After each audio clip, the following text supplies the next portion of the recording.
பார்த்தீங்கன்னா சென்டரில் முள்ளியன் கொடுத்துருக்காங்க.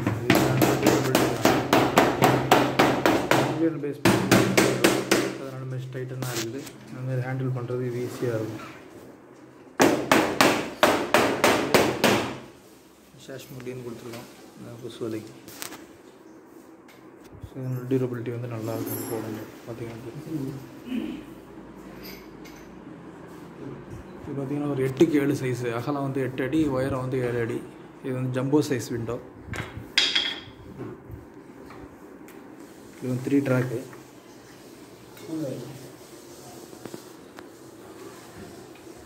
டிண்டட் கிளாஸ் யூஸ் பண்ணியிருக்கோம். 5 mm டிண்டடு. Acai brand.